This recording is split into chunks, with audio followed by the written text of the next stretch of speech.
अनुराग sir से आपने अतीक अहमद को 5 बार टिकट क्यों दिया, ये जानते हुए भी कि उसके ऊपर 100 से ज्यादा केसेस आपको पता अनुराग जी बहुत बहादुर प्रवक्ता है, वो आपको जवाब देंगे ना जवाब अनुराग जी? देखिए सवाल ये, इन्होंने सवाल पूछा, मैं इनसे पूछना चाहता हूँ, इस देश के अंदर में चुनाव आयोग है, इलेक्शन कमीशन है, अगर आप बच्ची एक बार फिर से सवाल पूछ रहे हैं, उसको देखता है, बच्ची को सुन वेरीफाई करता है, अगर उसको लगता है कंप्लीट नहीं हुआ सर, सुन लीजिए सर, आपने उसे टिकट क्यों दिया ये जानते हुए भी कि उसके ऊपर 100 से ज्यादा केस है, वो भी कोई छोटे मोटे केसेस नहीं, किडनैप। अनुराग जी आवाज जा रही है, Anurag ji, Anurag ji, kidnapping, murder, extortion जैसे केसेस है, तो आपने उसे टिकट क्यों दिया? मतलब क्या मजबूरी आ गई थी कि इलेक्शन लड़ने के लिए माफिया की हेल्प लेनी पड़ी आप लोगों को? क्या बहुत बहादुर प्रवक्ता है वो, आपको जवाब देंगे, नहीं भागेंगे इस सवाल से। अनुराग जी, अच्छा मैंने आपको बोला देश संविधान न्यायपालिका से चलता है, यहाँ पे एक चुनाव आयोग भी है, इलेक्शन कमीशन भी है, अगर आप नॉमिनेशन करते हो जिसको तो नॉमिनेशन को देखता है चुनाव आयोग, अगर उसको लगता है कि ये व्यक्ति लड़ने लायक नहीं है, इस पे आपराधिक मुकदमे हैं और समाज के लिए ठीक नहीं है, तो चुनाव आयोग उसका नॉमिनेशन रद्द कर देता है। यहाँ पे चुने हुए एमपी तक को खत्म कर देता है। अभी हुआ नहीं क्या, 2-2 साल की सजा हुई तो यहाँ पे चुने हुए यहाँ पे लोकसभा के सदस्य की सत्ता चली गई। ये हिंदुस्तान है, हिंदुस्तान हमेशा एक सिस्टम से चलता है, हिंदुस्तान हमारे आपके चलाने से नहीं चलता है। भदौरिया जी आप सबके फेवरेट हो रहे हैं, ये भी आप ही से पूछेंगे, सुनिए। हमारा भी सवाल आप ही से, एक माफिया के समर्थन में नारे क्यों लगाए जाते हैं? तेजस्वी यादव उनको अतीक जी कहकर संबोधित करते हैं, अभी पटना में एक खास समुदाय के लोग उनके समर्थन में नारे लगाते हैं कि शहीद हो गया। आखिर क्या मतलब सिंपैथी है उनके साथ?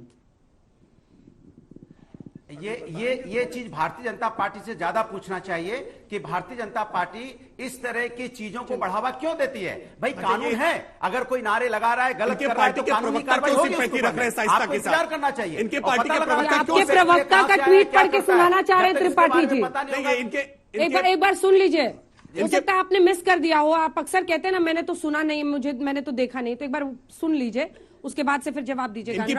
इनकी पार्टी के प्रवक्ता इंद्रपाल सिंह जी ट्वीट करते हैं और लिखते हैं कि शाइस्ता परवीन बेवा पर रहम करो, उसने अपने शौहर जो 4 बार के विधायक और 1 बार के सांसद हैं उनको खोया है, अपने बेटे को खोया है, ऐसी शाइस्ता परवीन बेवा पर रहम करो। यही समाजवादी पार्टी का ऑफिशियल स्टैंड है क्या? ये शाइस्ता परवीन जो अपराधी है, फरार है, उत्तर प्रदेश की पुलिस तलाश रही है, उसके प्रति इतनी सहानुभूति क्यों रख रहे हैं? किसका कन्विक्शन हो गया? कन्विक्शन हो गया क्या? अरे फरार है भाई, आकर के कोर्ट के सामने मतलब है, मैं जवाब दे रहा हूं, बताइए उसके, मैं जवाब दे रहा हूं, इसका जवाब दे दूं?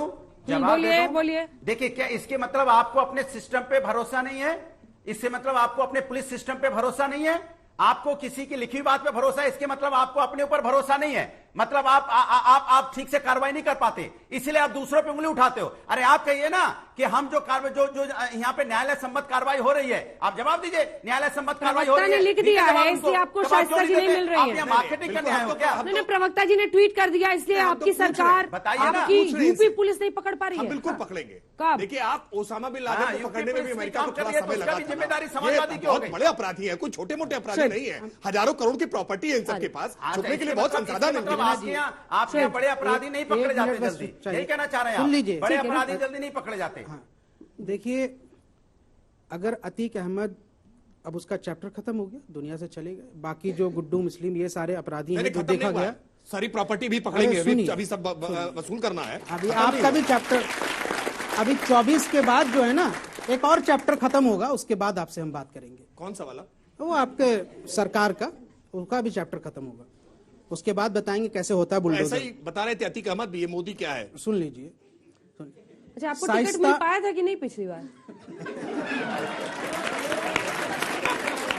मैं जवाब दे दूंगा तो मुश्किल हो जाएगी, नहीं दे रहा हूँ। चुनाव लड़े थे, मैं तो पूछ रही हूँ क्योंकि आपने चुनावी बात की। वो आप रहने दीजिए, चुनाव लड़ेंगे इंशाल्लाह, दोबारा फिर से लड़ेंगे। इसलिए मैं सिर्फ इतना कह रहा हूँ, देखिए शाइस्ता ना हिस्ट्री शीटर है, ना कोई कन्विक्शन हुआ, एक मामला हुआ उसमें एक पुलिस को शक है कि वो ऐसा उसके पीछे हो सकती है, नामजद एफआईआर है। ठीक है, नामजद वही इसी बुनियाद पर है ना, एफआईआर है, अभी कन्विक्शन नहीं हुआ। अब आप उसके पीछे एक माहौल बना रहे हैं कि अगर शाइस्ता का एनकाउंटर कर देंगे हम तो आपका वोटर बेस तो खुश हो जाएगा, लेकिन शाइस्ता का एनकाउंटर जस्टिफाई हो जाएगा। याद रखिए अतीक अहमद और बाकी लोगों की बात तो अलग थी, लेकिन शाइस्ता, अफसा और आयशा नूरी ये महिला है, ये अभी इद्दत में है, इतने हमने पति को खोया है, इद्दत में मुस्लिम महिलाएं बाहर नहीं निकलती कुछ महीनों तक। अगर ऐसा कुछ होता है तो समाज का सेंटीमेंट जुड़ेगा, समाज का सेंटीमेंट जुड़ेगा, मुश्किल होगी। आप ही अपील कर दीजिए, समाज का सेंटीमेंट जुड़ेगा, अपील कर दीजिए, समाज का सेंटीमेंट जुड़ेगा। एक सेकंड, बिना माइक की आवाज नहीं जाती, चिल्लाइए मत, आना है इधर पूछेगा। शादाब जी, समाज का सेंटीमेंट ऐसे ही कुछ भावनाएं आपकी भी आ रही हैं क्या?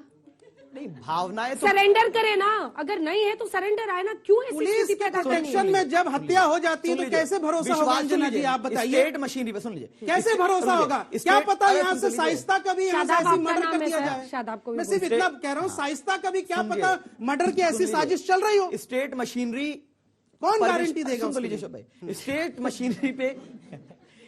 मशीनरी पे विश्वास की बात सुप्रीम कोर्ट ने कही थी। उसके बाद पुलिस ने बाकायदा यह हलफनामा दाखिल किया कि नहीं, हम सुरक्षा करेंगे। उसके बाद जब चंद रेडिकलाइज्ड गुंडे उनको मारकर चले जाते हैं तो डर इस बात का है या तो फेक एनकाउंटर हो सकता है या इस तरह की घटना हो सकती है। उन्होंने सुनने में आया 2 जगह पर उसकी सरेंडर की बात कही है, और मैं तो कहता हूं कानून के हवाले सबको करना चाहिए, कानून सबसे बड़ा है। लेकिन जो बात इन्होंने कही है रागी जी ने, वो देश के लिए इतनी खतरनाक है कि इसको सिविल वॉर में धकेलने जैसी बात है। ये नेशनल टेलीविजन पर नहीं आनी चाहिए कि आप आतंकवादियों का समर्थन करें। नहीं, एकदम गलत है, मैं भी इसका समर्थन। सर मेरा सवाल अंजना जी, आप ही से सवाल है, आप ही से सवाल है बच्चे का। सर मेरा सवाल आपसे है। आपने अभी 2 मिनट पहले ये बोला कि जो भी हुआ सही हुआ, ये आपका स्टेटमेंट था ये बात। सर एक बात बताइए, ये मर्डर के ऊपर बात नहीं है, पुलिस की नाकामयाबी के ऊपर बात है कि पुलिस के रहते हुए उधर ऑन मीडिया, रहते हुए नहीं, उनकी कस्टडी में एंड सबसे बड़ी बात, अदालत कस्टडी देती है तो विश्वास करती है पुलिस पर, उसकी सुरक्षा की जिम्मेदारी पुलिस की होती है। सर गोली देख के नहीं चलती है। आप एक बात बताइए, उधर अगर एक गोली कोई मीडिया पर्सन को लग जाता या फिर वो कैमरामैन को लग जाता तो उसका रिस्पॉन्सिबल कौन लेता? आज जो ये बोल रहे हैं कि मिट्टी में मिलाया जाएगा, तो ये मिट्टी में मिलाया जाएगा कि आम आदमी उधर, मीडिया पर्सन उधर खड़े हैं और उधर खुलेआम गोली चल रहा है और पुलिस हाथ ऊपर करके खड़े हैं। अब जवाब दीजिए। आपने बहुत अच्छा सवाल किया है, मैंने भी यही कहा। हम लोग भी इसीलिए ताली बजा रहे हैं। मैंने भी इसीलिए कहा कि अतीक के साथ जो कुछ भी हुआ वो बहुत अच्छा हुआ। एक शरीफ व्यक्ति को बचाने के लिए तो पुलिस जान दे सकती है, लेकिन एक गुंडा, बदमाश, दुर्दांत अपराधी को बचाने के लिए पुलिस कानून संविधान कुछ है या नहीं?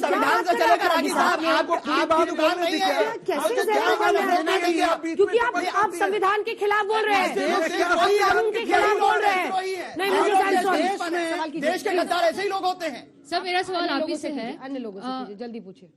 जहां से भी जवाब मिल जाए। मेरा सवाल है कि जनता किस पे भरोसा करे जब आप कह रहे हैं कि पुलिस एक आतंकवादी को, एक अपराधी को नहीं बचाएगी, तो फिर पुलिस को कस्टडी में जब अदालत ने दिया था तो जनता कैसे विश्वास करे कि वो किसी और को भी? पुलिस बचा रही थी। कसाब को भी लीगल प्रोसीजर मिला था इस देश में। ये भारत है, आप गलत जगह पर हैं और गलत चीज बोल रहे हैं। मेरा सवाल बीजेपी के प्रवक्ता हैं आपसे है। आप ये बताइए, अभी हाल ही में आपने 60 से ऊपर माफियाओं की लिस्ट जारी की है, क्या करेंगे आप उसका, उन माफियाओं का? मतलब बुलडोजर तैयार कर रहे हैं, गोली वोली तैयार कर रहे हैं क्या? वो सारे माफिया जेल की सलाखों के पीछे है। ना जो अभी लिस्ट तैयार की है, जो जारी हुई है, कुछ इनाम भी है कुछ पे। ना वो जेल की सलाखों के पीछे है। अरे सर, जेल की सलाखों का क्या रखा है इस देश में? जेल की सलाखों के पीछे से ये तमाम माफिया अपना अपना कारोबार और धंधा चलाते हैं। जेल की सलाखों के पीछे से अतीक अहमद कर रहा था ना। आपने एक सेकंड मेरा सवाल सुनिए। अतीक अहमद को आपने आरोपी बनाया है उमेश पाल हत्याकांड में। हाँ, कहा था वो जेल से कर रहा था ना? फिर क्या जेल करते हैं जेल के पीछे? कन्विक्शन कितने केसेस में हुआ ये बताइए। यहाँ तिहाड़ जेल में सब एक दूसरे की हत्या कर रहे हैं। यहाँ पर साबरमती जेल गुजरात, जहाँ पर बीजेपी सरकार है, वहां से वो शख्स उमेश पाल की हत्या करवाता है उत्तर प्रदेश के प्रयागराज में, और आप हमें समझ रहे हैं वो जेल के पीछे, जेल के पीछे। ये देखिए, ये विरोधाभासी सवाल है।